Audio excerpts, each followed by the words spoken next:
Hi folks, my name's Javier, but you can call me JD, and I'm really excited to bring you a brand new episode of Go RV's Camping Cuisine thanks to our mates at Thetford.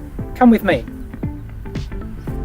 When I first came to Australia at the age of 8, I lived in a caravan for 3 months. And since then, I've had the fascination for caravans. And I love caravanning and camping with the family. And I love cooking. It's my passion. So it's really great to be able to do both. Caravans have come a long way since then. Check out this luxurious Paramount Signature Limited Edition. I picked up this little beauty from Ian, from my great mates at Canterbury Caravans out at Bayswater. Today, I'm going to be cooking an easy-style paella. Now, my ancestors will probably roll over in their graves because I've changed the recipe a little bit to make it simpler, but I want to show you that you can make great tasty recipes using basic ingredients that you can find in your pantry and in your fridge. Let me run you through a list of ingredients. In the fridge, I've got prawns and I've got chorizo sausage. And here on the bench, we've got our chicken stock, short grain rice, minced garlic, tomato paste, paprika and turmeric, 1 small red onion, small capsicum, half a cup of peas, and some parsley for garnish. This is a really lovely Australian chorizo made from free-range pork. Now you can get a spicy one if you like a bit of chili, or you can just get a plain one. But I'll tell you what, look, you can already smell the aroma coming from the chorizo. Check out this K1500 from Thetford. You can get the full oven, but today I'm going to use the cooktop and grill version. I'm going to put my pan on the stove top and turn her on. I've got all my ingredients ready. I'm going to splash a bit of olive oil. Nice generous splash. This is not an authentic paella, as I mentioned before, because we're just using basic ingredients. So we're going to fry off our onion. A nice big teaspoon of garlic.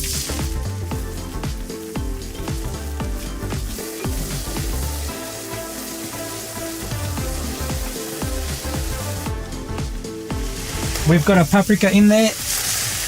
Now we put in a teaspoon of turmeric. Normally you use saffron, because we're doing a basic version. We're using turmeric, which will give that rich golden colour.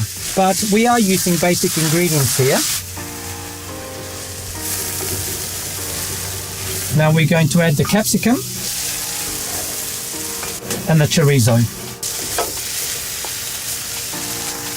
I tell you what, the smells just keep getting better and better as you add all the ingredients. Alright, so we've coated our chorizo with all the spices and the oil. And here's the trick to a good paella. We're going to add our rice in first and let that cook and soak the oil before we add the liquid. So next I'm going to add a couple of heaped teaspoons of tomato paste. We're going to stir that for a little while until everything's coated and the rice starts taking on a bit of a translucent colour. Look at that, look at those rich colours. Now we're going to add our peas, and that's going to add not just flavour but a bit of green colour. Now everything's almost ready and it's time to add our liquid. So you want to be stirring everything as you add the liquid. You'll hear it sizzle. I could have used a Teflon pan so it doesn't stick, but the thing with the paella is that you want to get a thin crusty layer at the bottom. So this will be perfect. Now we're going to turn it up a little bit now and bring it to the boil. That's the secret. Now some people say that you add the salt at the beginning. Some people say at the end. My theory is you add the minimum at the beginning and then you have a taste at the end, and of course a little bit of pepper. As you can see, it's come to the boil. We're going to give it a little stir. The last thing you add, because you don't want to overcook them, is your prawns. I'm going to get them from our Thetford fridge. It's time to throw in our prawns, but before we do that, I'm going to bring it right down to the low setting. Stir in our prawns so they're coated in the mix. Okay folks, we have everything mixed in, and all we've got to do now, put our lid on and just leave it for 15 minutes. It's been 15 minutes. Let's have a look. If the rice is a bit crunchy and not quite cooked, then we can leave it for a little bit longer, but I think it should be perfect.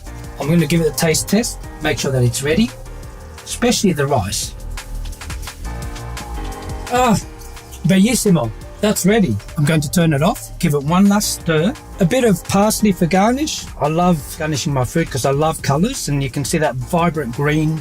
Bring it over to my serving table. I'll tell you what, not only does that look fantastic, but it smells fantastic. Now let's see if it tastes fantastic. Got the whole pan to myself. Now for the taste test. Bellissimo. That goes to show that you can do simple, tasty caravan cooking when you're out on the road. Before I go, I'd like to thank our mates at Thetford, and I will see you next time for my next episode of Go RV's Camping Cuisine. Bon appetit!